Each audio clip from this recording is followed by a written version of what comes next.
The following is a special presentation on TNN, the Nashville Network.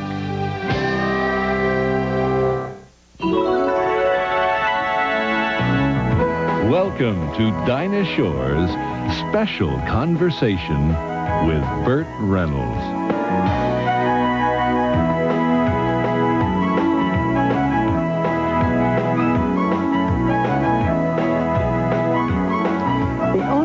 Sure of today is that I'm not sure what's going to happen. The reason is I'll be spending the next hour with someone with whom I've shared some really great times, a lot of laughs, some tears, and as with few relationships as intense as ours, enduring respect and friendship. I'm looking forward to this, I think. Welcome, Burt Reynolds.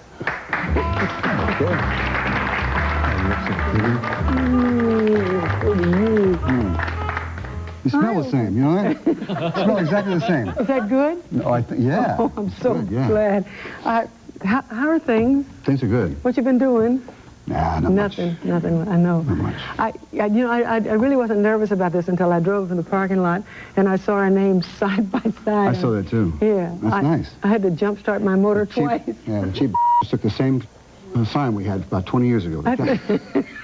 It's the cheapest show I've ever been on. There's no music, there's nothing. Oh, you don't know how cheap. These are real. Oh, yeah, these are real. You don't know how cheap. Wait, we've only just It's big. You know what this is? No.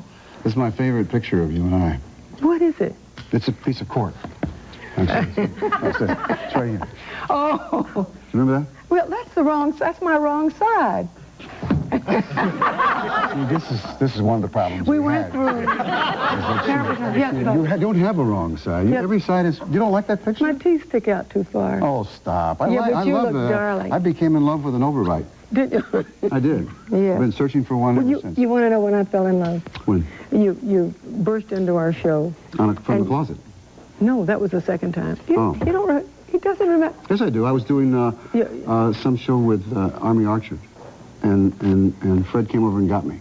He did? Mm-hmm. Anyway, you jumped in. I jumped in. You did your own stunt. Yeah. You broke the table. Yeah. Bust the budget. Murray nearly had a fit. Yeah, well. And I fell in love. You remember that? Yeah, I do remember. Of course I remember. That was the day we met. Yes. It got you. And then we went to Palm Springs. Oh, here I'm going to come to you. Lord. Look how thin we were. I know. Oh, but you're so cute. I have to double open the car door for me now. I should have jumped that far. Oh. Amazing. Anything. You could do anything you want. And we can reminisce a little bit.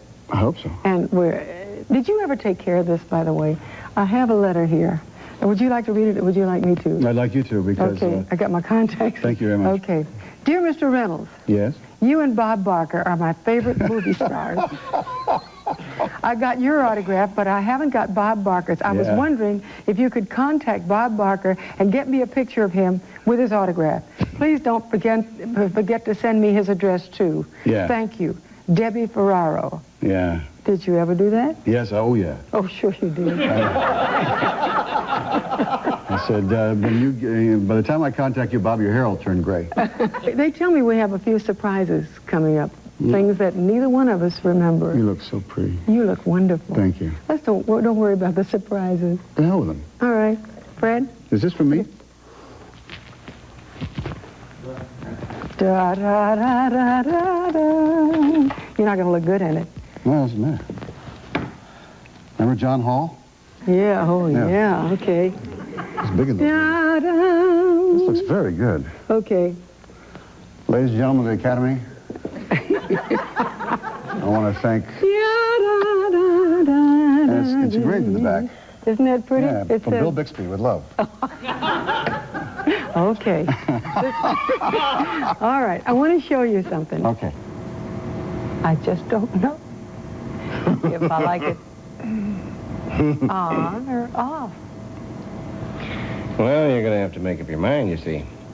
And you just can't go on procrastinating. You have to make a decision. I can't go through the rest of my life like this. How do you want it on or off? Couldn't we leave it just like it is?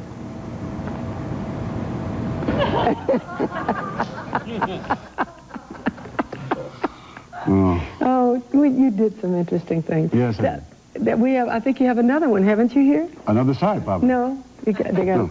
Oh. You know, there was another time when you surprised me. You were talking about you want after the commercial. You never could do this. I never could do this. I never could do this convincing. Fred would say, go to the commercial, and you didn't. We're going. Yeah. I know it. You want me to go? Just No, go ahead. we don't have to go. It's your show. Do anything you want. We're not going to go to commercial. I want to show you that other thing. You better go to commercial. He's very upset. All right, honey. Whatever you say. Go to commercial. Go to commercial. Yeah. Go We'll be to right back. commercial. We'll be right back.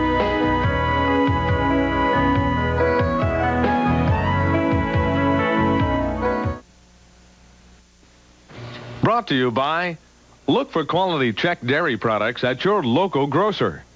By Johnson & Johnson, where quality products have been a tradition for generations. By new Cycle dog food. Ask your veterinarian about Advanced Nutrition Cycle. And by Ultra Slim Fast, a delicious, healthy way to lose weight.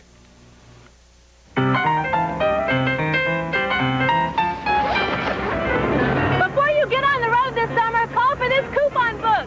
It's worth over $1,000 at places like Red Lobster, Alamo Rent-A-Car, and theme parks. And it's yours free when you reserve a room at any choice hotel like Quality, Comfort, Clarion, and Sleep. But call today.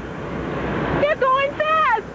Call 1-800-4CHOICE to reserve your room and free coupon book. Supplies are limited.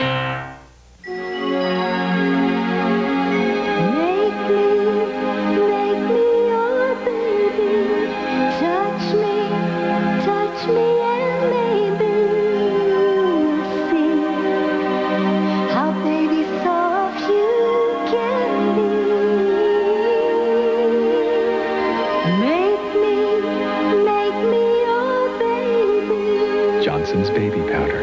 Feels soft as the day you were born.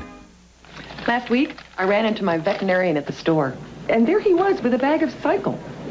Dr. Miller. Oh, hi, Robin. How Hi. you doing? I had to recognize you without your dog. So I asked him, why Cycle? So why Cycle? Well, it's been reformulated. Yeah? Not even science diet can beat its nutrition now. Well, fabulous. I'll take it home. He was really impressed with his Cycle. Hi, Casey. And I thought, what's good for my vet's dog is good for mine. Ask your vet about new Advanced Nutrition Cycle. Frank and I do everything together. That's good.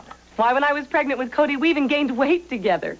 That wasn't good. Then I went on the Ultra Slim Fast plan, and in 4 weeks, I lost 10 pounds. And Frank lost 15 pounds in 6 weeks. That was great. We each had a shake for breakfast, another for lunch, and then a sensible dinner. You know, honey, going on the Ultra Slim Fast plan together really is a great idea. Yeah, I'm glad I thought of it. Ultra Slim Fast. Give us a week, we'll take off the weight.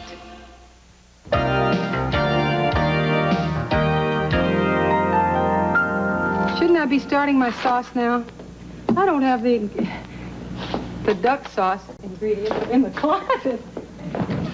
Hello,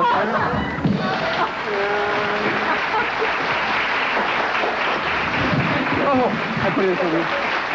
There you go. I can't get over how thin we were. Dean Martin turned that collar down and said it was too long. It's the longest collar I've ever seen. Oh, I like it. I didn't notice the collar. Oh, I saw the guy. the guy, yeah. Yeah. Well, that was nice. You were full of surprises. This is my new cookbook that I've been Yes. plugging all over the country. Yes, I I've have. had a wonderful time Yes, just you're a plugging it, wonderful and cook. I remember it. I hope you'll buy it. Yes. Yeah. The Velveeta. You were plugging the first one when I met you. Was I? Yeah. Was it that long ago? It was exactly when this show airs. Talk about Uh-uh. ooh, it's 20 years to the day. Was it really? Yeah. See how time flies? I haven't had nearly as much fun either. I don't remember about 12 of them. Okay. 9 of them were great. I'm glad to hear that. Okay.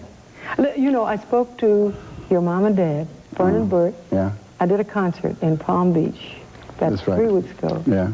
And I heard you were wonderful, by the way. Did you? Yeah, my spies told me you were great. Oh, good. Do you remember we were dating and I said, now look, it's real important that they think we're not doing it. You know That's what I mean? right. That we're not. That's right. So, That's right. because, we're not married yet. That's So right. we can't be doing it. Can't be doing it. And you built a tree So house. you were in one building and I was in another building. That's right. And there was a path between those two buildings that wasn't there Before. And then you would come in the morning, as you always do, you know, at 5 in the morning, you wake her up. Hi! I do not. Yeah, and so she would come in the morning and whip up breakfast, and my mother finally one day said, why are you in these 2 buildings? What's the matter with you two? Don't you remember, you were sleeping on the couch. That's right. In their living room to make sure, and neither one of them could hear too well then. They hear better now, but they couldn't hear too well. They hear better now? Well, actually, they probably do because he's got that's right. hearing aids. Got a little hearing aid. Yeah. But we didn't fool Fern. You couldn't fool Fern for a minute. No, you can't fool Fern about anything. Big Burt, did he love it when you were playing football at Florida State? He must have. Yeah, he did. He liked that. But, you know, he wasn't a demonstrative father. You know, I mean, he wasn't Italian, you know.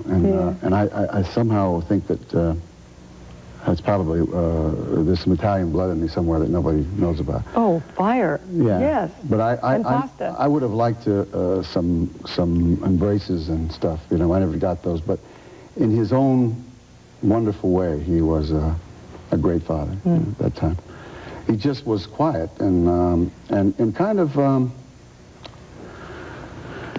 scary because, you know, he would come in a doorway and all the light would go out of the room, you know, because it was like, you know, he filled the doorway because he was a big man. Big man, still is a big man. And he was police chief. He was police chief, which didn't make it easy West for Palm me. Beach. It was tough for me. And he was pretty strict.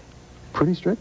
How about putting me in jail? He did what? Oh, yeah, he put me in jail. I was fighting once. I got in a fight with a bunch of guys, and he came and put about 6 of us in jail, and he came and he said, now, your father's here, you can go home, your father's here, you can go home. And he looked at me and said, your father didn't show up.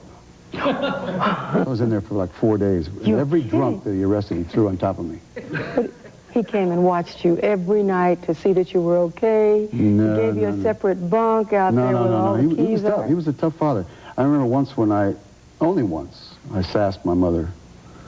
And I think I said, I wouldn't be sassing today. It would be something else. You know, you'd sit down and have a discussion today.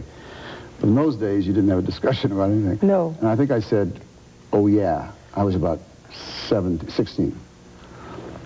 And he hit me right on the jaw, and you know, in the movies when they put breakaway doors and stuff, it wasn't a breakaway door. It was a real door. I went right through the door, and all the clothes in the closet fell on top of me. And I remember lying there, and I heard my mother say, Burt, you've killed him. And I heard my dad say, no, he's just asleep. Just asleep? Yeah. Just asleep. You know what? I never sassed him. Again. No. Now, when you were at Florida State, and you were all state, I see more people come up to me and say, I played football with Buddy. That's the biggest football team. I had more people come up and say they were my roommate. Oh, yeah. I had a big room. Which is not very flattered that they think they were in the room, but I remember them there. And you made a 75-yard run. It gets bigger every year. Was it? Oh. It was 59 yards. 59 yards. Oh, there it is. Look. Oh, that is a 75-yard run. Look at those legs go. Little legs. Churning. Yeah. That's before they wore helmets. You're... Yeah. I'm amazed they had film then. I will not use... You were always very comfortable on the athletic field. You really were. I was, except on the tennis court with you. Well, we had a few problems on the tennis court. Yeah. And on the golf course. You've always got a problem when you know, I said that Ginger Rogers I was interviewing her last week for this show I'm doing, and this dear lady, and Esther Williams was on, and I said it must have been a problem dating men because you were a better athlete than any man you could ever date, you know. And then I thought, wait a minute, because you used to beat me so badly. But that was only in tennis. I would never beat you in football. No. Never. Or boxing. Or boxing, or weightlifting, any of those things. Fantasize for a minute. If you could have had a Super Bowl ring, or if you could have now an Oscar. No, there's no contest. I'd take the Super Bowl ring. The two things that I would like to have more than any Oscar. You would take a Super Bowl ring? Oh, sure. I'd rather have a Super Bowl ring first. No, not first. I would rather have a Super Bowl ring or the Medal of Honor. Because that would make my dad so proud. Oh, yeah. But an Oscar, I'm third or fourth. Yeah. I say that because I don't have a chance of getting an Oscar and Oh, yeah? and the Medal of Honor. I got a pretty good chance of it. I thought you should have had an Oscar for, or at least a nomination for Starting Over, and you should have had an Oscar for Deliverance. You're slightly prejudiced, but thank you. No, no, really, those were two unique... Do you remember the night that we went to the screening of Deliverance? Oh, never forget it as long as I live. In my natural life, that was a shock. And there were two rather important people there. One was Lee Marvin, and the other was Malcolm Muckeridge, who was a writer for New York, I mean for London, actually. London? Critic, very caustic, salty critic. And I had a scene that was later cut out of the movie, as you remember.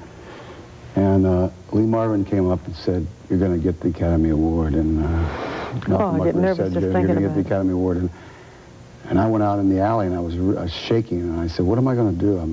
And then Borman came up and said, "Can I talk to you a minute?" And we went for a walk, and on that walk, Borman told me, he said, "You know the big scene where you tell Voight to climb up the mountain?" I said, "Yeah." He said, "I got to take it out." And I remember. Said, "What?" He said, "I have to take it out because, you know, the first half of the movie is your movie, and the last half has got to be Voight's, and it sort of doesn't balance out that way now, and so this scene I have to take out." And I remember coming back to you, and we took a drive on Mulholland Drive, and you said, there'll be other scenes and other things, and, you know, you have to go on, and life isn't about a scene in a movie. Life is about life. You know?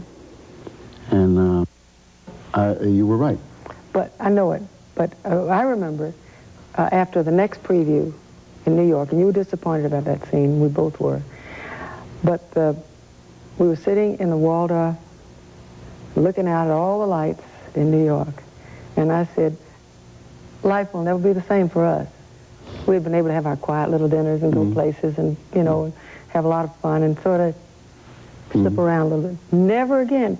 And I said, it's probably over for us. You're going to be such a big star. No, well... you know? And, you know, because that really was the beginning of everything. Because you'd done a lot of movies.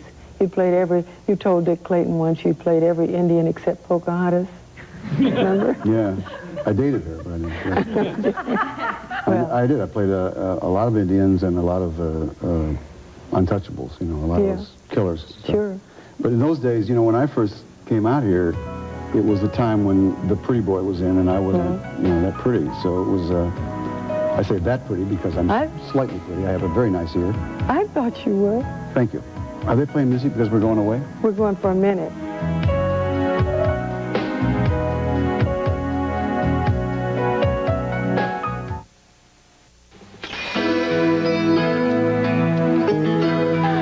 Oh, my God. Think about your daydreams and what you would do if you won 10 million out of the blue. Imagine the bell rings, the winner is you. Publishers Clearinghouse, the house where dreams come true. I don't want gimmicks. I want a long-distance phone company I can count on. I'm happy with AT&T, so, you know, that's where I'm going to stay. In dealing with them, in signing up with them, the information they sent me, whatever they told me they were going to do, they did. Dependability. That's the name of the game, really. AT&T, they'll stand by their word. It means I have the best. When I have the best, it means that I can rely on it. Tuna Helper Fettuccine Alfredo. Fettuccine Alfredo. But it has real cream with Parmesan and Romano cheese. And fettuccine noodles. It's creamy fettuccine Alfredo. Fettuccine. Tuna Helper makes a great meal. Fettuccine.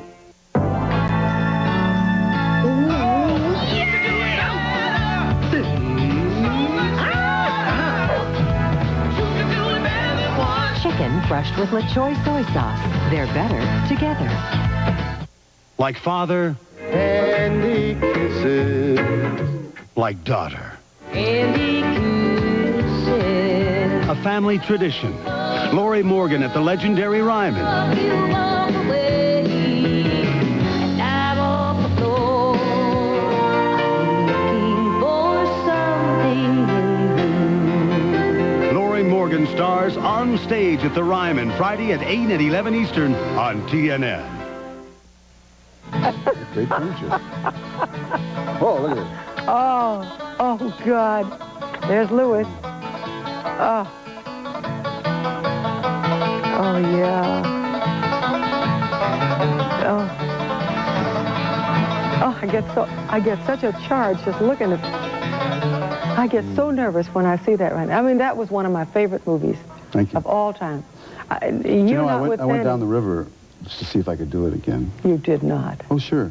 And I actually I took Ned Beatty because Ned. Did you? Yeah, Ned's had the whole experience was very psychologically it was very difficult for him, and he had to this day, was tired of people coming up and saying, "Aren't you the guy that got, Yeah. So and I said, it would be good for you to go down the river. It'd be cathartic, just get it out of the system. I have these good ideas, you see. And so we went, and what we both didn't realize is that it's become like what they call the deliverance syndrome. Yeah. Every hour, there's a whole group of rafters that go down this river. But not where you went down. Yes. They don't go in a canoe. They go in a rubber raft, and they've got guides and ropes and things and helmets and life, which we didn't have. And Ned and I go down, and the guide forgets that, we were in the movie, and he goes, and right around here is where John Voight climbed the mountain, and this is where this is called Deliverance Rock, and we come around, and I said, this is great, Ned, it's a beautiful place, and Ned is feeling better, and we come around, and he said, and we're just coming up on Sodomy Creek. It didn't help Ned at all. No. It's on the map now, Sodomy Creek. There were scenes in there that John Borman wanted you to do, and he wanted the double to do, and the double refused to do them. Right? Yeah. And guess who did them? Well, when you're young and frisky, you think you're immortal, and there was one shot where it went over the dam. Oh, yeah. And they put what do you call it, something that looks like you, in the water, and it floated over the dam, and it looked awful. It looked like a dummy. Yeah. And I said, John, I could do this. So he said, I don't know. I said, yeah, I can do it. So I jumped out on the rocks, and I was sitting there and looking at the water, and then I looked at this waterfall, and I thought, and the cameraman said, which way are you going to go? Like a jerk. I said, I'll go down there, hit that rock, then I'll turn left, and I'll go over there, and I'll probably do a little 1.5, and then I'll be, like I was going to have some control. What a jerk. So I'm sitting up there, and he said, all right, roll them, and everybody's going like that. I'm waving, and the guy, the whitewater expert, said, if you get caught in the hydrofoil, he's screaming at me, if you get caught in the hydrofoil, yeah? He said, swim to the bottom, and it'll shoot you right out of there. So I lie down in the water, and I where I was going to turn right, I didn't know left. I mean, it was just, wow. And I get in there, and I'm caught in the hydrofoil, and I can't get out, and it's like a wash machine. Oh, spinning yeah. around. I'm gasping for air, and Borman says, great acting, keep it rolling. Looks like you're drowning. I am? So I take a deep breath, and I go to the bottom. You remembered to go to the bottom. Yeah, and but what he didn't tell you is it's like being shot out of a submarine. I mean, the pressure.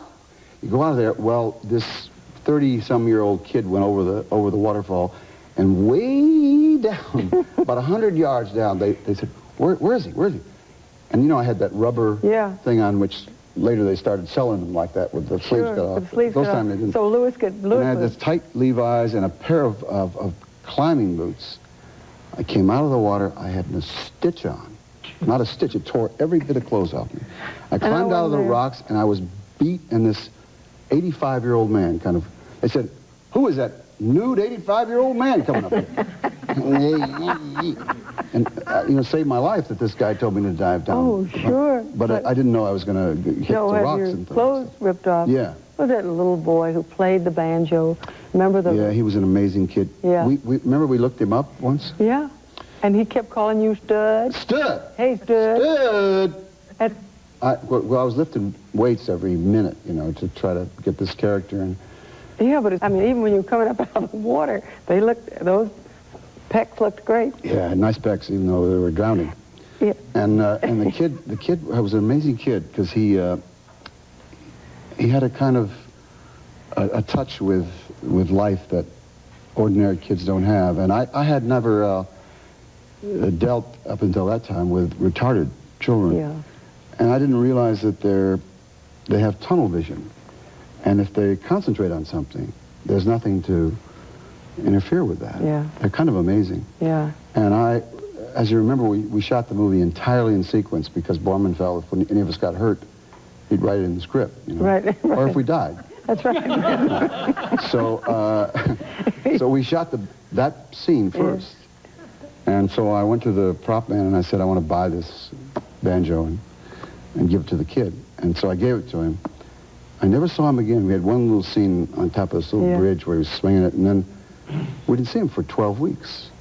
And the last day of the movie, which was a very emotional day for Voight and Ned and Ronnie and I, because we had become very, very close. And you've been through so much. And we've been through so much together. And we were hugging each other, and I looked up, and there he was, the boy. And I said, look, John, look. And as he walked towards us, he went, bum, bum, bum, bum, bum. He had learned to play that whole thing. Oh, yeah. I remember that child. Lots more memories coming up on Dinah's special Conversation with Burt. Eeny, meeny, miny, mo. Are you a little confused when it comes to picking an olive oil? Maybe I can help with this. New Wesson Pure Olive Oil. It tastes so light, you can use it every day. And a low-fat, low-cholesterol diet that includes Wesson olive oil can actually help you reduce cholesterol for all your cooking, from sautéing to salads, for frying, and even baking. New Wesson Olive Oil. Wesson puts olive oil in a whole new light. We once were happy. My heart was in a whirl. You've seen Coal Miner's Daughter. Now you can own the authorized home video biography of Loretta Lynn, Honky Tonk Girl. You'll follow Loretta from the mountains of Kentucky to the clubs of the Northwest. From her first appearance on the Grand Ole Opry to the 70s country music entertainer of the decade. This is Loretta's story, told by Loretta herself, featuring her personal collection of never-before-released home movies. Honky Tonk Girl includes over 20 classic songs and performances from one of the most beloved and respected entertainers in the world. Call now for your personal copy of Loretta Lynn, Honky Tonk Girl. Call 1-800-238-9300 or mail $29.95 plus $4 shipping and handling to Loretta Lynn Video, Box 10030, Stamford, Connecticut 06904. The best thing about performing all over the country is performing and being able to get up on stage every night and have an audience. It's like a roller coaster ride, something that when it starts, it's fun until it's finished. And then from there on, you go away saying, that was a great ride. TNN is us in your home and you and ours. It's brought our faces to the country. Even my dog likes it.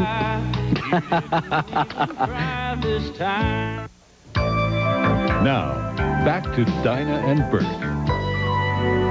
Longest yard. Okay. Longest yard. The longest yard I remember for a lot of things, but the thing I remember the most, which you may not want to remember, but I'm sure you will once I remind you. Am I going to like this one? No, you'll like this one. Well, no, you won't like this one, but it's nice to be alive. Is that we shot it in a real prison. What was it? Reidsville, Georgia. Reidsville, which is a very, probably at that time, maybe the number 2 worst prison in the United States. The number 1 was Oklahoma State, which they burned to the ground right after that. And it was a tough place to be, and I must say we somehow brought it off. But you came to visit me, only Dinah Shore, as only Dinah Shore would do. She said, "Can I bring some lunch out to everybody?" I said, "Well, we're in the middle of the prison. I mean, there's guys in there, you know, these murderers and rapists," and she said, "Won't they like lunch?" I said, "Probably will, yes, probably."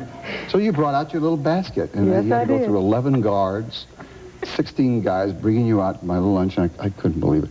But anyway, the last, what was the last night of the picture? It was the week of the football game. Mom and Pop came up. That's right. And you went to buy some meat to cook something. And you went to the local little town, which we better not mention, and you got this meat, which looked, it was a ribeye steak. I remember it to this day, because there was this big ribeye in the middle. And you cooked this ribeye steak, and Mom and Pop just thought, oh, this is great, and they left in the car. And you and I were just laughing, and we were enjoying ourselves, and suddenly you said, do you feel anything? I said, yeah. Do you feel something? Yeah. Wow. And we both bolted for the bathroom, which there was only one. There's only one. Yeah. I'll let you go first, as I remember. You were so sweet. Thank you. Well, I regretted it later. I was clawing at the door. And we both had food poisoning. Yes, we did. So I said, you think Mom and Pop have got it? So about 11 o'clock at night, the phone rang, and it was Pop. He said, have you got food poisoning? Everybody had food poisoning. I know it. From that ribeye steak. I know. Well, I cooked it on a hot plate. That's all. Was that what it was? I'm sure that's all we had there. I think it was a $6 motel. I've never eaten a ribeye steak since then. No. I don't want one. No. Do you remember? In this cookbook, by the way. It's called How to Lose Weight with just one easy ribeye steak. Fast. You pick this up, you lose weight overnight. In a second. In a second. You remember the 47-minute sequence you shot with those prisoners? And the guy that tried to take your head off, literally? Yeah. Well, what happened was that we were doing this football game, and Bob Aldridge thought that would be, I did too at the time, if we would run one play that was choreographed, and then one play that wasn't choreographed. And it was on the play that wasn't choreographed each time that they tried to take my head off. And the linebacker was a guy named Ray Nitschke, who was in the Hall of Fame, who was a great guy. And every single play, he would hit me so hard that the little hole in my helmet would be, I'd be looking out of it like this. And I thought, finally I said, Ray, it's a movie. It's not the Super Bowl. And he said, a movie. It's not? He didn't know. He had a helmet on, and there I was, a quarterback, and so he was just killing me, but I never said a word. I never complained. And so one play, I ran around outside on one of those plays that wasn't choreographed, and they hit me into the bench and kind of, it was semi-pro football players who have a tendency to want to prove themselves. And as I went back to the huddle, I heard this terrible racket, and I looked over there, and Nitschke had 4 of them on the ground. And he said, if anybody kills this guy, it'll be me, not you. Don't anybody kill him but me. Well, listen, I really appreciated that. Yeah. We had some interesting prisons. There was a period, I guess you call it our prison period, because we went to Leavenworth. Went to Leavenworth. We did a special in Leavenworth, and it was amazing because... you played basketball. Yeah. I went there early because I felt it was incumbent upon me as a host to let these guys trust me. So I went out in the yard and played bocce with some guys who were very big in the mafia, and played basketball, lifted weights, and played pool. And then you came and of course won the entire place over. Oh, look, there it is. There it is. There you are, shooting baskets. Shooting baskets. Okay, one miss. Okay, wait now. Okay, wait. 2 miss. That was an air ball. I didn't even hit the backboard. But I was slim. Now, yes. I was slim, though. Yes. That's what's important. No, I don't think so. And I did a nice I like this better. Yeah. And you remember who was on that show? Merle Haggard. And Jonathan Winters. Oh, Johnny, sure. Who bolted on us, remember? Oh, he bolted on us. That's right. Because he heard the door close. That's right. And it reminded him of something, I don't remember what. And he and I were doing an improvisation, and the warden said, remember we had dinner with the warden the night before the show? And I got the Leavenworth biscuit recipe. That's right.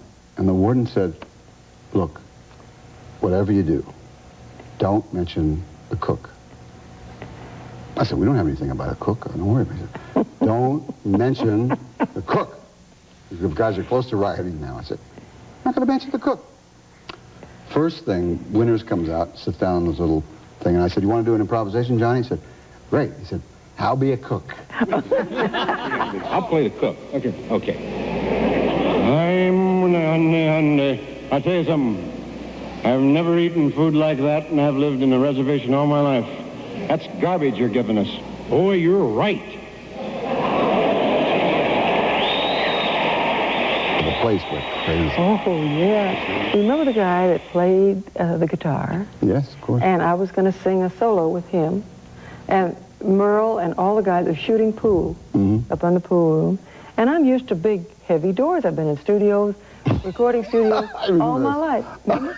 And you were out there. You were always shooting good. And I said, I think I'm going to run over this number just once. I just want to warm up a little bit. She's wandering around the prison like it's, a maze. They said, don't do this because you can be a hostage and everything. And so I go in and I hear this door clang behind me, and I don't think I've been recording studio doors are that heavy. And I walk in, and there's this fellow with a 5 o'clock shadow sitting there, and he looks at me. Now, if I scream, he's got another 20 years on his sentence. And if he grabs hold of me, that's it for us, right? Good for him. Always the optimist. At any rate, I sat there, and I looked at him, I said, would you like a cup of coffee? I do. I remember that. He said, and you won him immediately. Oh, no. All he said was, honey, I just want you to get out of here fast. And I found the door, and I finally found the pool hall again. It was an incredible experience for both of us. Merle was not crazy about it. Well, Merle had been in the joint, and he wasn't crazy about it, but he was wonderful because he said on the air, which was amazing, that I said, what happens when this show is over? And he said, for me, I came to see a show like this, San Quentin. And I went back to my cell, and I said, it was Johnny Cash. And he said, that may be my way out. And he got a guitar. Oh, and what a way changed out. his life. Yeah. Changed his life. Sure. That happened to you, wasn't it? You were in a woman's prison, I think. Well, I was having a terrible time. Yeah, Uda Hagen came. And there's the music again. There's the music. That means that we're going away. We're going to be right back. Oh. What was your first impression of the place when you saw it? Of Leavenworth? Yeah. Well, it's very impressive. My goodness, it's kind of like one of those buildings in Washington, the Mint, big, impressive place, and the grounds are lovely. It's a lovely place to visit. I wouldn't like to live here.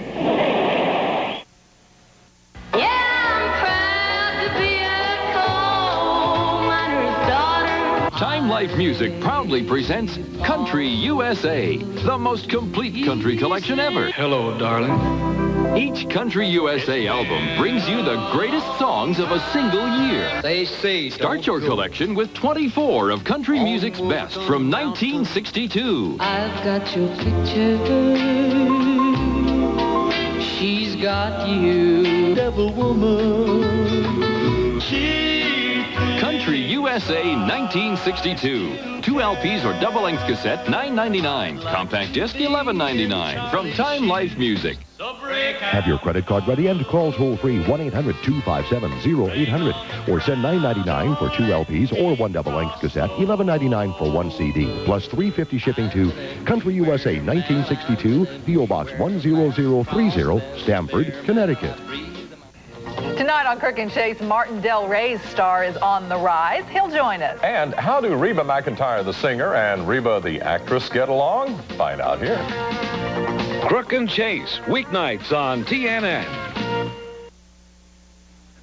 Katie, do you think I can have tomorrow off? I have to give Uncle Fred a passport. Wait a minute, you mean the Opryland USA passport? Yep.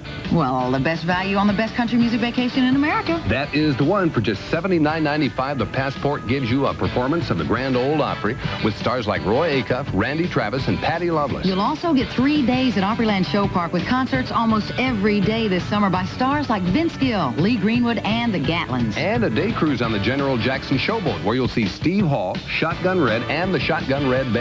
You'll join the audience for a TNN taping of Nashville Now. Take a Grand Ole Opry sightseeing tour. And see Louise Mandrell in the great new show, Love My Country. It's a star-packed vacation, all for just $79.95. Al, why don't you just have your Uncle Fred call and order his passport by phone? You can do that. Well, sure you can. You have your credit card handy, and you call 615-889-6611 for the Opryland USA passport. That is a good idea. Can I still have tomorrow off? No.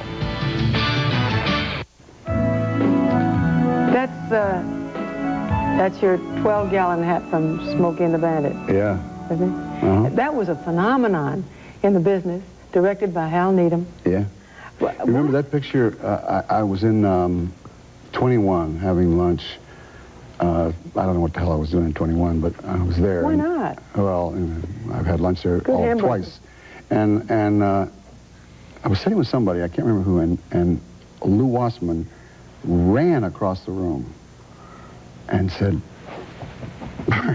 shook my hand, and as it went away, I said, uh-oh, man, this picture must be making a lot of money. And it turned out that we'd only released it in the South, you know, and because they said it won't make any money in the North. It made $45 million in the South, and so they said, well, what the hell, we'll release it in the North, and it made $58 million in the North. I mean, and nothing flat. Yeah. But the dearest story about that, directed by Hal Needham, which Stuntman. Yeah, Stuntman. That's right. My roommate. Crazy. Crazy, but the best all-around stuntman in the world. And Dar Robinson was probably went the highest and did the, but Hal did high falls, horse falls, car stuff, everything, fights, anything. He was amazing, and his capacity for pain was quite incredible. I'm going to tell this story because I shouldn't tell this story, but I want to tell this story, and you can bleep it where it doesn't, you know, okay? I'm not going to. Because we were together, and Hal did this jump. You probably remember this. Hal jumped a truck over the Los Angeles River and broke his back. So I was at our house on Oxford Way Drive, and I went back to our other house on Miller Drive, and I came in, and Hal was standing in the corner. And I said, why are you standing in the corner? He said, I can't move. I said, well, what do you mean? I said, I can't move. And I said, well, let me help you. So I said, we'll put you in a chair. He said, I can't sit down. I said, well, come on, we'll go to the hospital. So I somehow got him in the car, and we went to this emergency room on Santa Monica. And we go in there, and Hal, being Hal, was still being very cocky. And you know when they put those little papier-mâché outfits on you, it's hard to be cocky, but he was still being cocky. And a very attractive nurse came in, really cute. And he was kind of flirting with her, and the doctor came in, who was all of 24 or something, and he had a needle this long. And he said, Mr. Needham, we're going to have to drain that lung. And Hal said, get on with it. And the guy said, no, you don't understand. He said, there's fluid on the lung. This is going to be very painful. So I would advise, you know, if you've got, you know, if you want to go in another room, he said, get on with it. So now the doctor is a little PO'd because, you know, he's kind of cocky and everything. And maybe the doctor was dating the nurse. I don't know. This is something that I put in the subplot. So he said, subplot. Yes. So he said, Mr. Needham, you better lean up against the wall. So Hal goes, puts his hands against the wall. Now, I'm fascinated with his capacity for pain, so I go around to look at his face to see what happens when the needle goes in. And the doctor walks up behind him with this big needle, and the doctor said, nurse, you better hold on to him. He may faint. And he went, he's leaning against the wall. So she grabs him by the legs, and I'm looking at the face, and the needle goes, and I look, and there's not even a blink, not even a bit of perspiration, but he's all over the nurse. And it was just everywhere. It was on the floor, it was on the nurse, it was on the arms and everything. That's a little embarrassing. And he went like this, but not a beat of perspiration. He went, I guess getting your number now would be impossible. It's a story you can't use any of that story, but I want to tell it. I just want to tell it for the guys. I think it's typical of Hal Needham. It is typical. Hal Needham has a high threshold. I'll tell you something else that happened. You're going to tell me another one? Yeah, no, not quite another bad. Oh, this is a good one. We were together, and I, as usual, either didn't come home or did come home or whatever. And this particular night, I don't know why, I came home at about 3 in the morning. And there was a man called, I'm going to condense this story real fast. There's a man called the Skid Row Slasher, who had killed... Oh, I had forgotten. They think about 23 people, you know, cut them in the throat. And he was getting some drugs down below my house, and they said, you know who lives up there? And for some reason he thought that was fascinating. and went up and waited in my closet for me. But I didn't come home. So he got bored waiting in the closet, and he went up to the house above me and killed one guy and cut the other guy real bad. Slid down the hill. And then I came home. It was then 3 o'clock in the morning. And you remember I used to leave the doors wide open. Oh, yeah. And I never had a weapon in the house. No. And I went in and I was lying down, and crawling on the floor was one of the guys from the house above. With his stomach wide open. He was holding his inside. And I looked down, and he couldn't talk, and I jumped up, and there wasn't 911 in those days, but whatever the equivalent was, and I looked out the door, and standing about 15 feet from me was a Skid Row slasher with a machete, a Clint Eastwood hat, and a serape. Right. He's staring at me. I'm staring at him, he's staring at me. I closed the door, and then I looked for a weapon. You know, I tried a knife or a bottle or whatever. And he slowly, it was a great acting lesson, because he slowly walked across and disappeared. Helicopters came and cops came, and what they found out was the reason they knew it was him was because every time he had murdered somebody, he had taken their shoes, which only these two cops, played by Walter Matthau and Peter Falk, he took their shoes and pointed them at the head. And only they knew that particular, the press didn't know about that. So they said, it's a Skid Row slasher. And did you see him? I said, yeah, I looked right in his eyes. There he is. So then I went down to do WW and the Dixie Dance Kings. They called me and said, we got him. Because when he slid down the hill, his food stamps came out. And we tracked him to his address. And will you come and identify him? I said, yeah. I come back, I fly me in, they bring me down to the bottom, and I must say, nobody knew about this. I was in the basement. I come up, and I'm standing back there, and I'm standing with some cop who was a very nice guy, and he said, when you walk out, look right at him. Don't be intimidated. I said, I'm not going to be intimidated.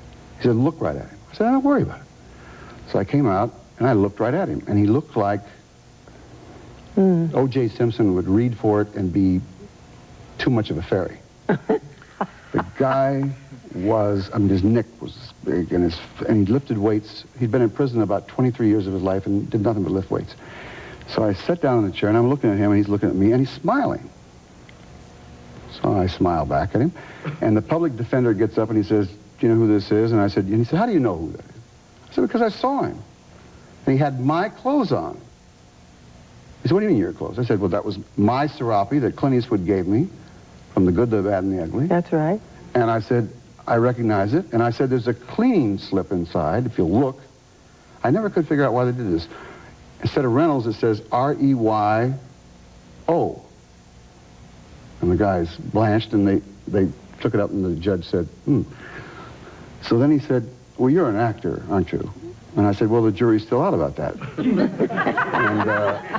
I got a very nice laugh. And the judge said, this is not the Tonight Show, Mr. Reynolds. Just answer the question. I said, yes. And so we went back and forth, and he had my identification bracelet on. So it was a very short, but I had nailed him. Significant. As I got up, as I'm walking by him, I look, and as he's looking at me, he's writing. But he's not looking down, he's looking at me and writing. And as I came behind him, I looked over his shoulder, and it said, probably about 125 times, kill Burt Reynolds, kill Burt Reynolds, kill Burt Reynolds, kill Burt Reynolds. But they put him away forever and ever, ever, ever, he's right next to Sirhan. He will never. I know when this guy, plucks his eyebrows. But the story, the end of the story is, if I hadn't been with you, I would have come home probably at 9. See? And he would have been there, and I'd have my shoes pointed at me right now. And they said the best movie he ever did was The Wild One. I wasn't even in that picture. Yeah. I mean, it was before anything good happened to me, and it was because I was with you. That's right. See, I knew that. I'm gonna pack my worries underneath my arm, scat right back to my pappy's farm, and leave the honky-tonk blues. He makes you feel great. Yeah, the honky-tonk From blues. Hee-Haw to the Grand Ole Opry, Well, Lord, he's loved around the I got world. the honky-tonk blues. Boxcar Willie. Hey, look yonder coming. He's had 14 gold albums. Coming down that And now railroad track. Boxcar Willie's back with his all-new collection. Heartland Music presents the pure country magic of Boxcar Willie. Now I've got heartaches by the number, troubles by the score. All your favorites. You keep me waiting till it's getting aggravating. You're a slow pull. 2 great albums. Everybody gets a little rise and shine with a great big bundle of joy. He bopped the boogie-woogie rag for Chattanooga shoeshine boy. See you later, alligator. After a while, crocodile. If you love feeling good, See you later, alligator. you'll love Boxcar Willie. Well, why don't you love me like you used to do? How come you treat me like a worn-out shoe?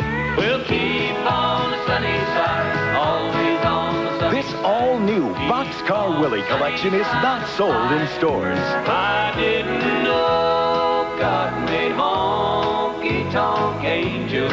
Please stay tuned to order. Oh, evil, oh, evil. To order, call toll-free 1-800-292-4100 to save all COD charges and pay only $12.98 for records or cassettes or $16.98 for compact disc, plus $3 shipping.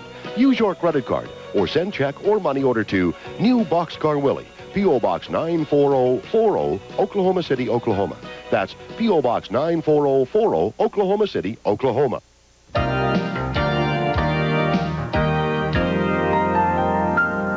The Tonight Show has always been a very important factor in your life, but it changed my life, really. Yeah.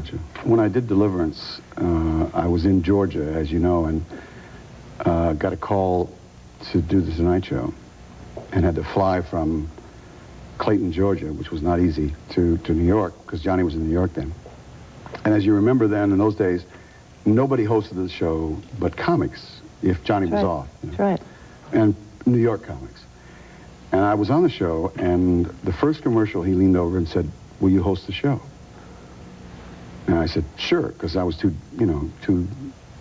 Didn't know any better. I didn't know. Yeah, I said, "Sure."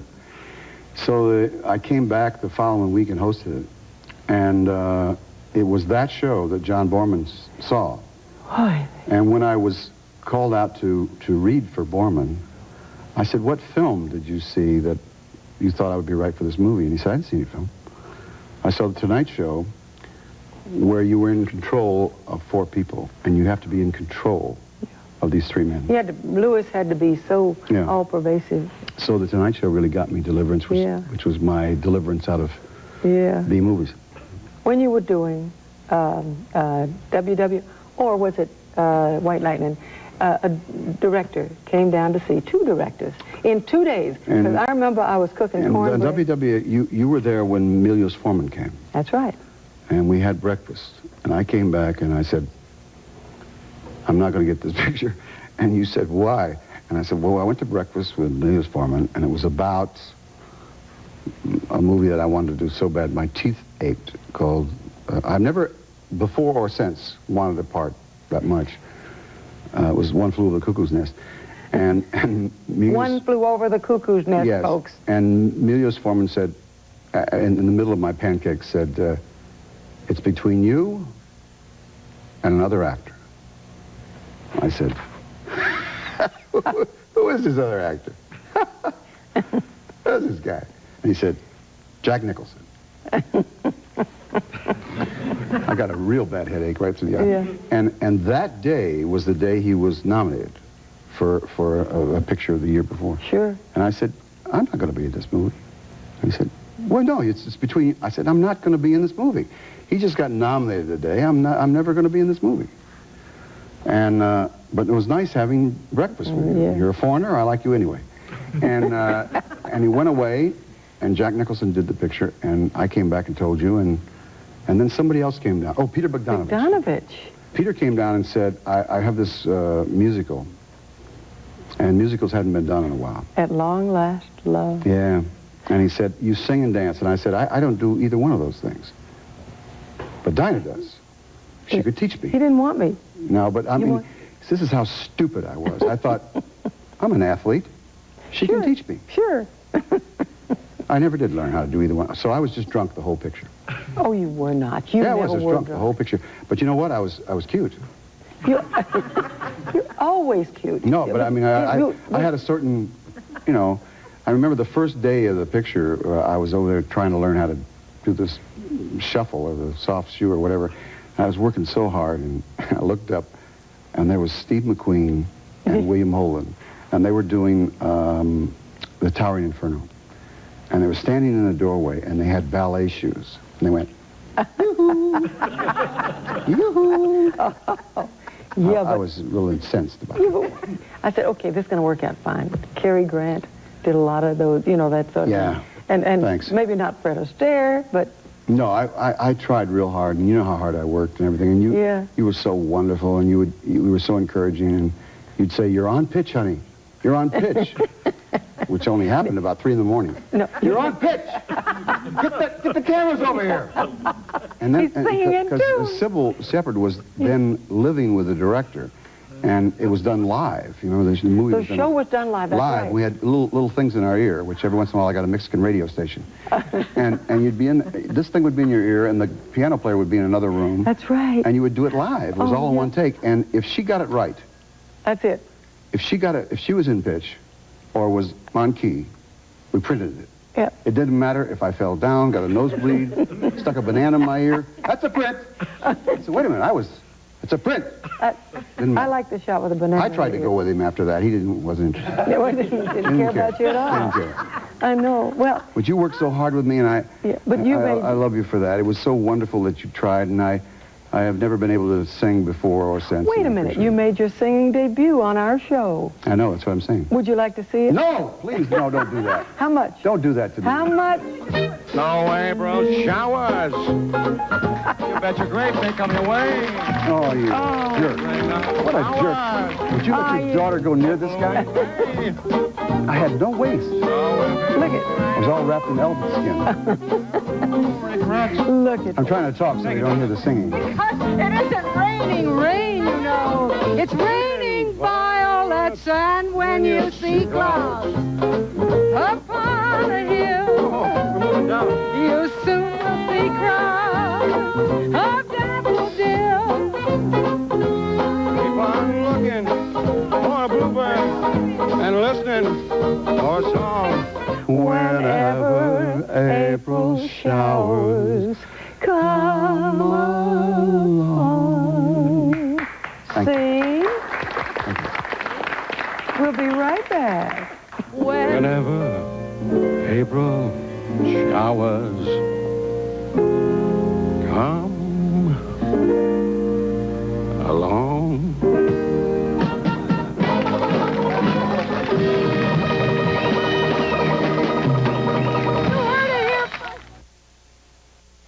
Last week, I ran into my veterinarian at the store, and there he was with a bag of cycle. Dr. Miller. Oh, hi, Robin. How Hi. you doing? I had to recognize you without your dog. So I asked him, why cycle? So why cycle?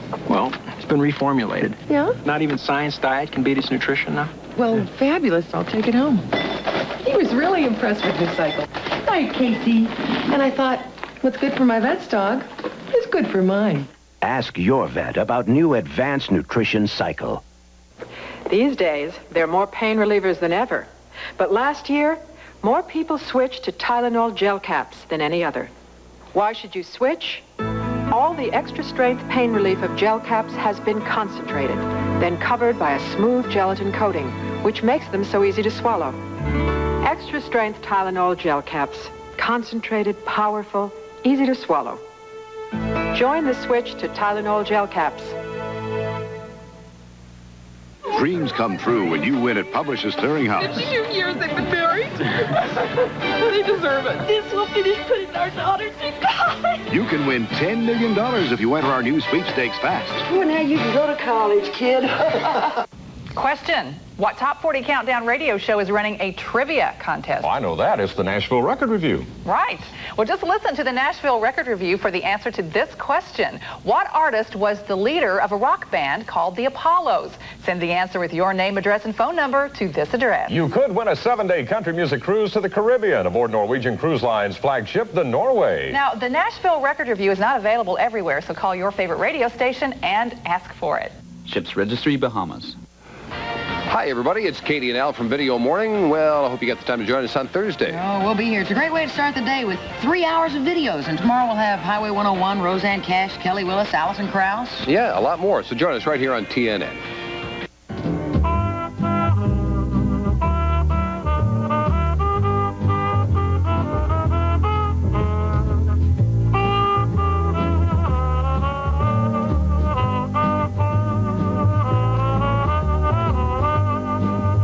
Haven't you directed Evening Shade? Oh, yeah. Yeah, I do just about every other show, or every third show.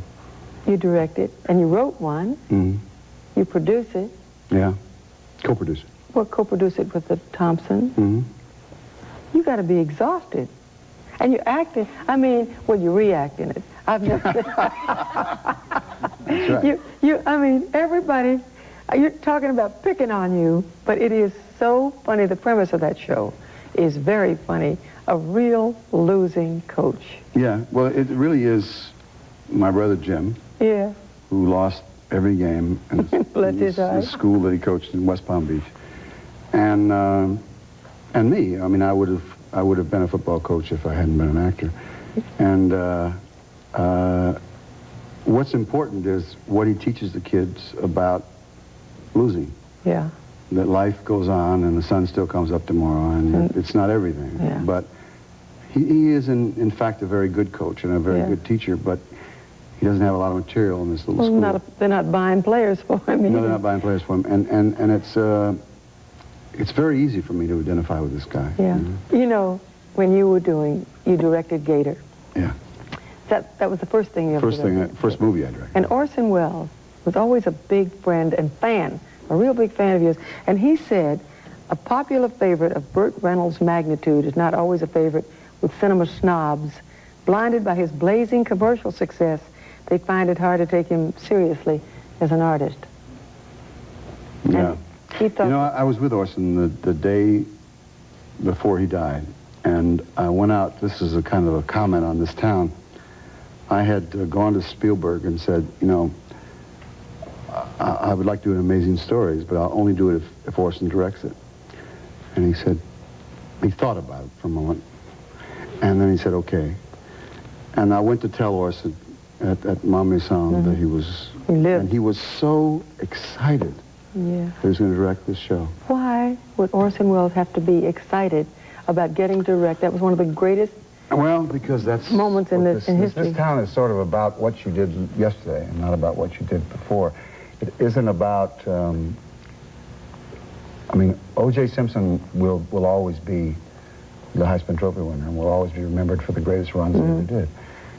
An actor or a singer or whoever is remembered for, in this era, that's right, for what they did in the last 5 minutes. And it shouldn't be that way. It should be about the finest hour they ever had. Sure.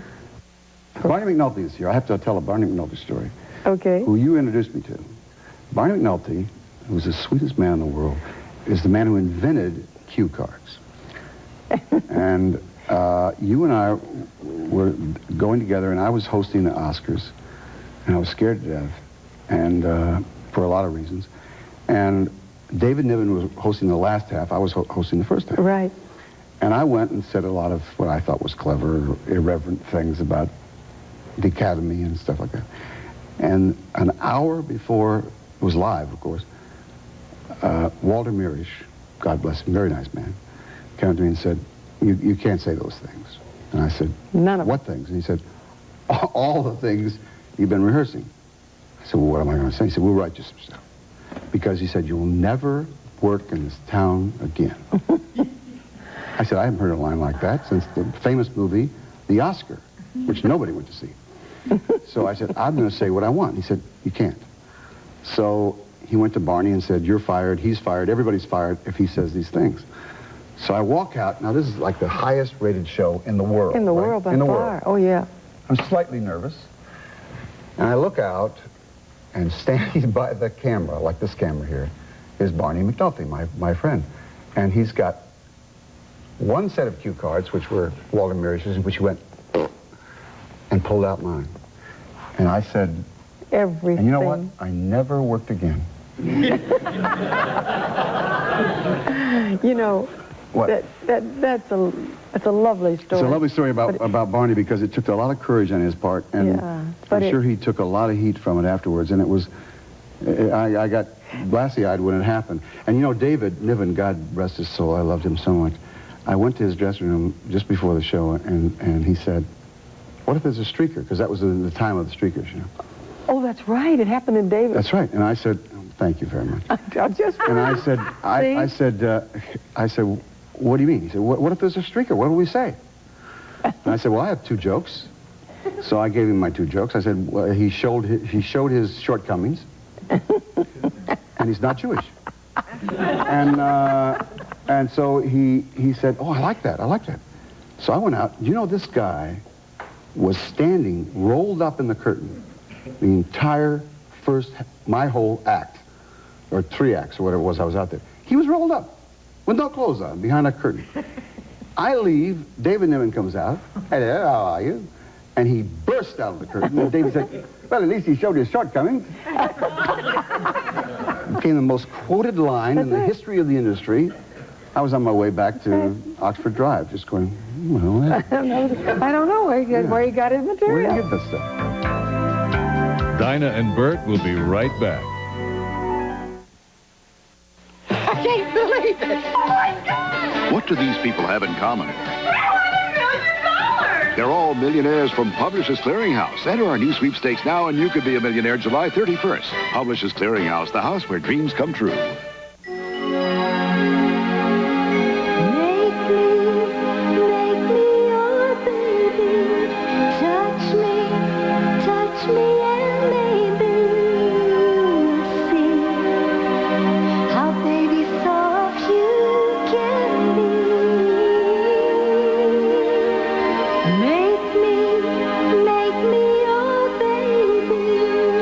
Baby powder feels soft as the day you were born. It just makes common sense. If we pollute our water, there won't be any water left. How about joining TNN in their conservation effort? Pure water, pure country. Thanks. A public service message from TNN. Nicknamed the Valley of the Sun, it's a bird's paradise, and people love it too. Phoenix, Arizona. That's where we're going side by side. Saturday on TNN. At universities like this, clinical studies prove there's a way to lose weight safely and effectively without caffeine or caffeine nervousness. It's Dexatrim. Dexatrim helps you control your appetite so you can lose weight without feeling hungry. And no other weight loss product has more published medical studies to show that it works. In fact, studies prove that 4 out of 5 people lost weight with Dexatrim. Now that's powerful proof. Dexatrim, medically proven to help you lose weight. Take the walk with one of country's hottest bands, Sawyer Brown, and you could be driving a brand new 1991 Buick Regal Limited sedan. To enter, all you have to do is write your name, address, and phone number on a postcard and send it to Take the Walk with Sawyer Brown, Post Office Box 10371, Stamford, Connecticut 06904. Be sure to tune in to Video PM on August 8th, where we'll announce the grand prize winner. So hurry up and enter. This could be you. Low down salad. Look at that. Oh, that's Quentin. Yeah, that's true. Your son. Oh, look at that. You're singing this. Oh, he fills my look heart, at that this boy. face. Oh, that's so sweet. That's, oh, he's precious. Oh, that's a darling picture. He doesn't like you much. Look at that hug. Well, it's mutual. You know, last night, I mean, there's a Quentin story every day, but last night he said, tell me a story, you know. So I said, okay, I'll read you the 3 Bears. He said, no. I don't want the 3 Bears. I don't want the 3 Bears. I'm up to here with the 3 Bears. Oh. So I said, well, I'll tell it different, you know. And I mean, I acted my buns. I mean, George C. Scott would have been a little pressed to follow me. And I was huffing and puffing and blew the house down, the whole thing. And then I finished, and he went, Oh, come on. Yeah.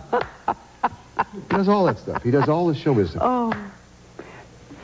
Does he, when he comes on the set, does he break it up over there? He's amazing on the set. He's first of all, he says, don't go in the red light's on.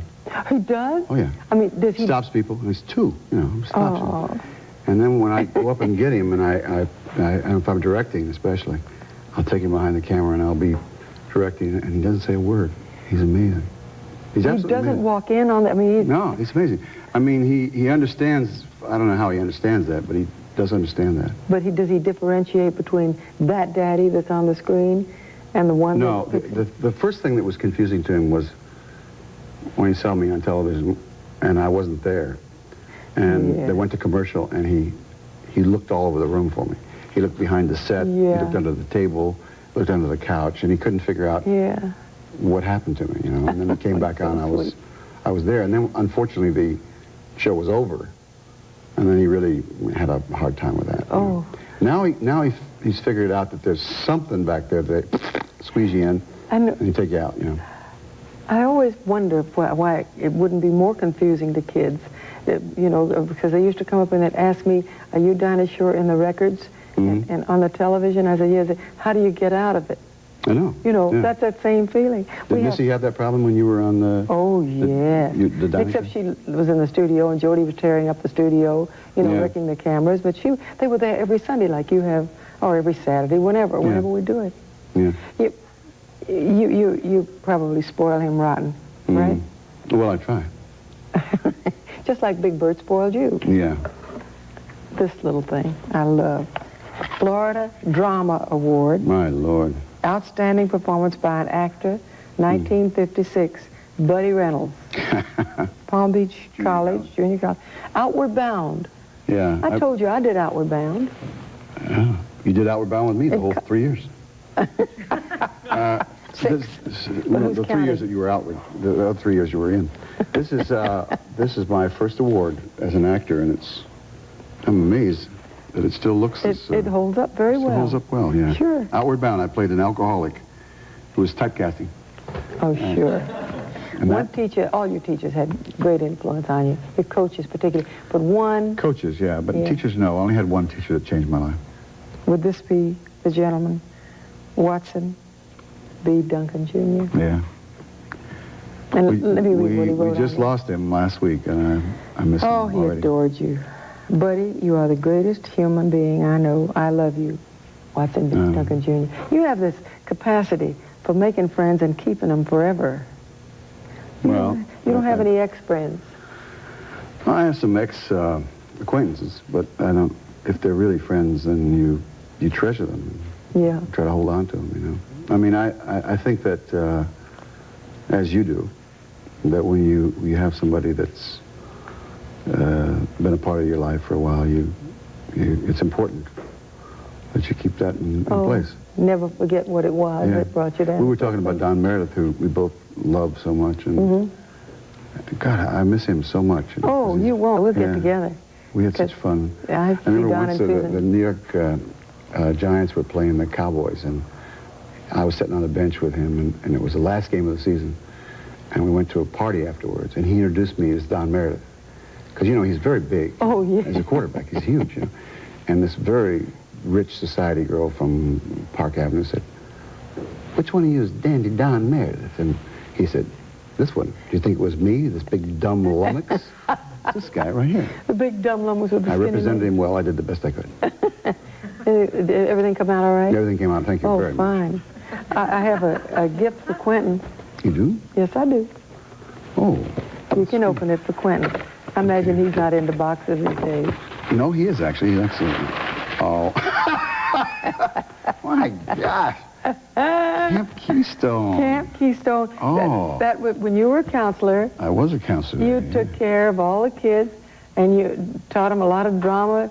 Well, actually, I taught the two things that go together very well, boxing and drama, which has certainly come in good use to me. Oh, yeah. It cost me $400,000 when I hit a director, but that's okay. What's another story? Murray! Here we go. And there it is, Camp Keystone. There I am right there in my little Camp Keystone shorts. I'm teaching them drama there with a football in my hand. Yeah, well, that's drama. I'm teaching boxing. Believe me, that's boxing. My brother taught there, too, you know. You teach football? No, I had football. Jim had the baseball and the basketball. Yeah. But I loved that time. It was wonderful. And I realized, that was my first realization. I was about 19, that how much I loved kids and that I could communicate with them. That you could do all those wonderful things and inspire them to do. I felt that way about summer camp. That was my first big chance. Wasn't that a nice time? Oh, yeah. Yeah. Sing in front of people. I lost my virginity and it was actually in a trampoline. Yeah. I was alone at the time. Of course. Yeah, very nice. We'll be right back. We'll be right back. Probably bleep that, too. Stand up straight. Take a deep breath. Okay. What does this do for me? I'll tell you later. Take a deep breath. Bring it up. Let it out. Isn't that amazing? Went from a size 36 to 42, right before your eyes. Cleaning toilets is a lousy job, so I invented 2000 Flushes Blue to help you. It's loaded with detergents, cleans and deodorizes automatically. Up to 4 months. Try my 2000 Flushes Blue or green. Cleans your toilet with every flush. Something new and wonderful is coming from Hidden Valley. A new blue cheese dressing, abundant with fine aged blue cheese. New Hidden Valley blue cheese is thick with more big chunks of luscious blue cheese than you'd ever expect. Savor every delicious bite. Blue cheese, new from Hidden Valley. You gotta lose it for yourself. You gotta lose it for your health. And when you take it off, you feel so great. Slim Fast helps you lose the weight. It's the way of life. Looking great now. The Slim Fast way of life. You're losing weight and feeling great. The Slim Fast way of life.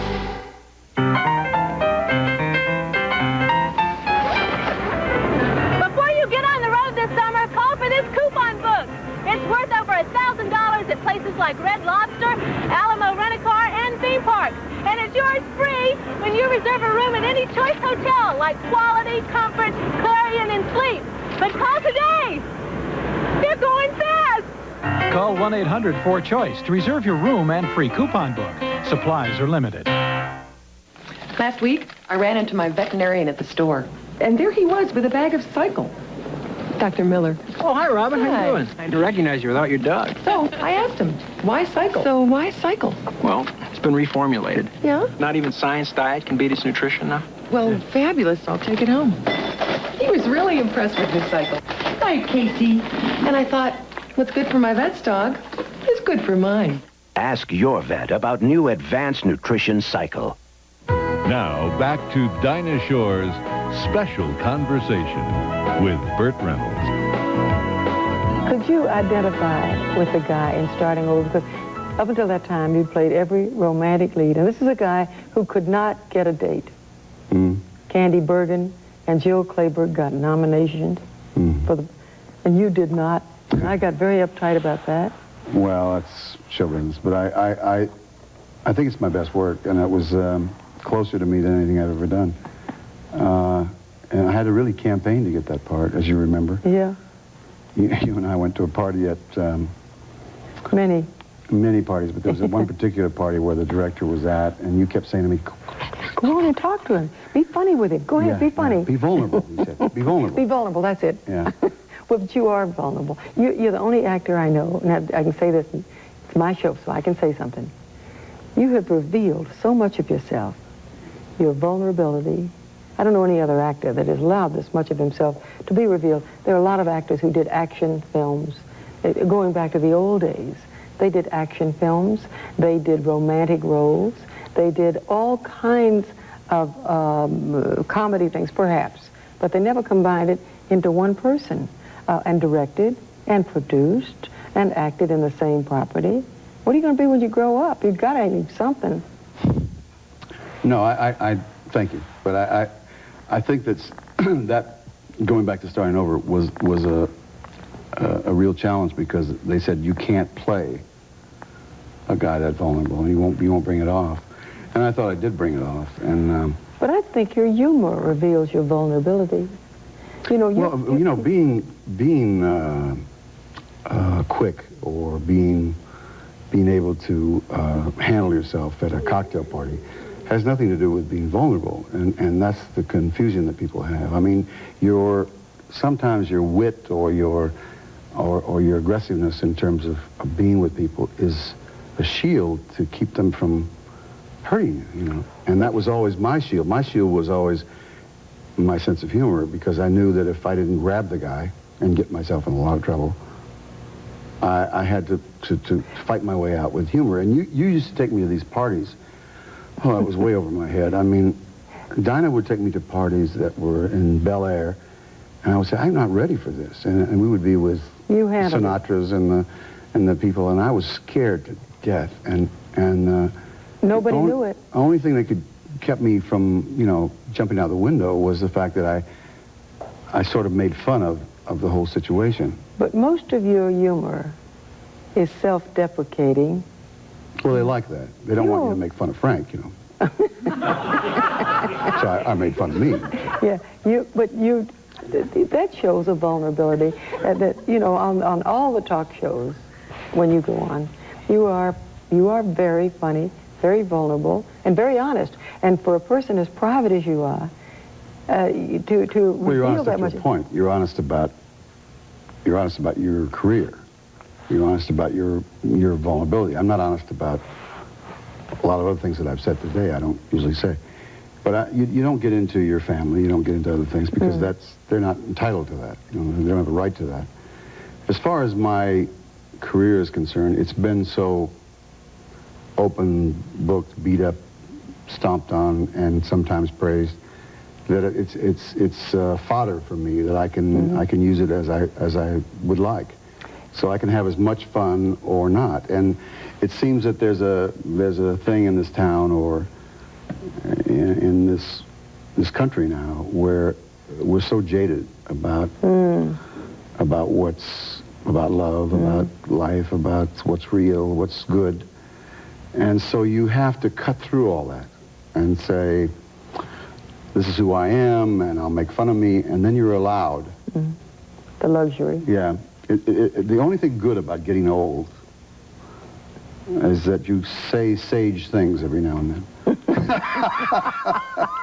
Profundities. Little pearls drop out of your mouth, and nobody gives a damn until you're my age. But you know it's not going to go away now. You don't get the feeling that you wake up some morning and it's over. You know, like with I don't think that's bad. 2.5-minute stars, yeah. I don't think that's... you get nervous before you do concerts, and... Of course you do. I tell Dinah Shore story all the time. I told this story the other night to Ginger Rogers and Jane Powell, June Allison, and Esther Williams, who've heard a few stories, right? And we're sitting around the table, and I said, I have a This is a conversation. I said, I have a Dinah Shore story to tell. She's 18 years old, and Eddie Cantor brings her to New York, and she goes out. She knows 11 songs, and she sings the 11 songs. And Eddie Cantor's behind this glass wall, and he says, can't do Eddie Cantor. He says, do it again. She does it again. He says, do it again. She does it again. Do it again. So she does like 11 songs, like 7 times. And finally said, Mr. Cantor, is there something wrong? And he said, no, there's nothing wrong. It's just the last time anyone is ever going to hear you sing for free. Yeah. I just want to say something to you, and I've said it to a lot of people, and I haven't said it to you. If I have any class in my life, in my career, this is hard to say, in my life, in my career, or anything, it's from you. And I mean that. You gave it to me. No, I didn't. Yes, you did. Honey, you were born with it. No, I wasn't. I wasn't anywhere near it. And I remember one time I was in such trouble I was in trouble most of my life, but I was in real trouble at this particular time, and the press was writing some horrible things. And you said, a lie will die, and the truth will rise to the top. Yeah. And it did, and you were right, as usual. But every bit of dignity and whatever that I have to draw upon every now and then, I look in my Dinah bag, and it's there. Can I add just a little addendum to that? Mm-hmm. We gave each other so much. You gave me wonderful confidence in myself as a woman as well as a singer. And if I gave you any tiny vestige of confidence in yourself as a posh figure on the Hollywood scene, that's in no measure as important as what you gave me or what we gave each other. I think it was a really nice thing. Sure was. I'm grateful. Me too. I love you. I love you too, honey. Do you want to make more money? Of course we all do. So find out how easy it is to train at home for a better career. Just get a pencil and paper right now and write down this toll-free number. There's absolutely no obligation and no salesman will visit you. At international correspondence schools, more than 10 million men and women have trained for job promotions and new careers without setting foot inside a classroom. And now at home in your spare time, you can get your career diploma or even your degree. Choose from any one of these courses: high school, TV VCR repair, computer programming, child daycare, auto mechanics, bookkeeping, learning the personal computer, electrician, legal assistant, veterinary assistant, interior decorating, medical dental office, gun repair, secretary, journalism, art, conservation, drafting, hotel restaurant management, travel, fitness and nutrition, or get your degree. You can major in business management, accounting, or electronics. Compare your present salary with the money you could be making in any one of these careers. They'll be repeated for you at the end of this commercial, so have your pencil ready to jot down the course you're most interested in. Then call the ICS toll-free number, and we'll send you one of these exciting career packs absolutely free with all the information you need. Your career pack explains how easy it is to study at home, tells you about the many success stories of other people just like yourself who trained through ICS and got better jobs. And that's not all. You'll also see the exciting learning materials included in your course at no extra cost. They make it easy and fun to train for that better career. Here are those courses again, so call today for free information. Call now for the free information Sally Struthers spoke about. Then decide if you want to train at home for a better career to make more money or advance in your present job. Call 1-800-247-7900. Operators are on duty now to send you free information by return mail. Choose any one of these exciting careers. That's 1-800-247-7900. Call right now. You've just got to hear them. Mary Chapin, Charlie, KD, Skip, Danielle, Kenny. You know where to find them. TNN. You're wonderful. There's a joke there somewhere, but I'm not going to touch it. Thank you very much for letting me be here and make a fool of myself and everything. You thank me? No, I do thank you because I remember the last time I did your show, Henry Jaffe jumped out of the window. Well, yes, he's been seen since then. He It's jumped okay. right through the window. He said, this show's going right in the toilet. Well, every time we did one, they said that. And Fred liked it. Yeah. And every time we did a show, Henry Jaffe jumped out the window. Yeah. And Murray said, I think it'll work. Yeah. And Fred says, oh, my God, how am I going to cut it? Yeah. What am I going to do? Well, They figured out something. Murray, no. He liked Lucky Lady. Yeah, that's right. I like Lucky Lady. I like you, too. You're A lot of Lucky people. Lady. Will you tell your whole family and everybody hello? Yes, I will. All right. I will. And you do the same. I will. Give my love to Lonnie. I will. Quentin, a big hug to that precious thing. I sure will. I give him a hug all the time, but I'll give him a special give him one and tell him that's from me. Okay.